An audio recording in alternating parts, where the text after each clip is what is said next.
you finalize your shopping plans for Thanksgiving dinner, do not forget one key ingredient to make that turkey shine.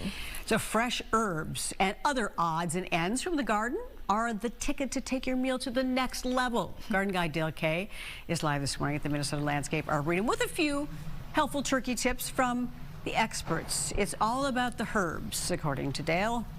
Yes, and that is, sounds like herb, the name. Good morning. We are at Farm at the Arb here this morning. It's actually a very brand new space, been open since July.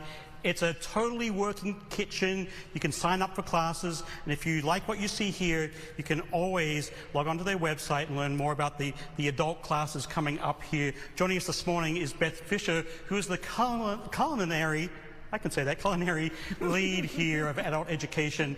So for me, Beth, the turkey, me personally anyway, turkeys, she's a little bland, little tasteless. How can we get some life into this thing? Yes, it can definitely be a little tasteless. Well, I think there's a couple ways. You either brine it, you can wet brine or dry brine. I dry brine, which is just a simple like salt, pepper, herb mix sprinkled over your turkey loaf. I like how you do that. You do that without even looking at it. Well, yeah, you gotta go high, you know. I mean, chefs don't do that because it looks cool, because it does, but it's also evenly spreading it out, right? And then I put some herbs underneath it, and that'll infuse a lot of flavor into it. And then we're going to use an herb bouquet. So this is, here you go, Dale. Oh, thank you.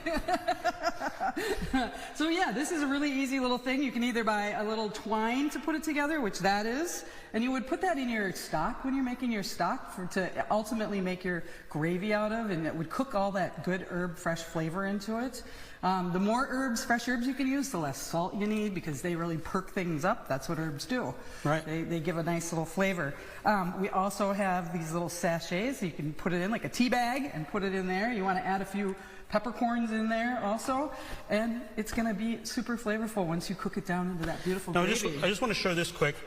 So you have the herbs underneath. So if you're cooking like a whole bird, do you shove herbs into the cavity, or how do you do the whole bird? You can put them underneath, and you can put it in the cavity also. I like to put an apple in the cavity for a little sweetness, and definitely season the cavity with that salt and pepper. I mean, if you haven't brined it, then you need to brine it somehow, and that's a day before process.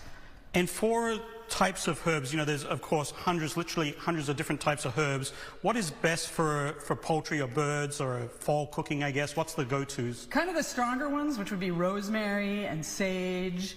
I love dill. The bay leaf, we have a lot of laurel. We brought this in from our foodscape, these beautiful laurel trees. And so I just snip off a branch and use it all over the place.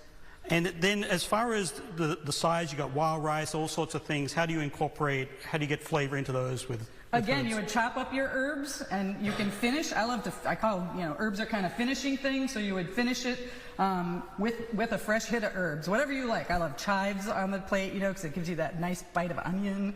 It's really, really a great way to finish. Now you have some like little secret deal. What's all this little fun stuff in the jars? That's my mad culinary stuff. I had this huge foodscape around the whole building, and so I got creative and I made, I made rosemary sugar. Rosemary? I know. It's going to go on a cookie, like a lemon cookie. It would be delicious. Can I try it? Yeah. It's really good.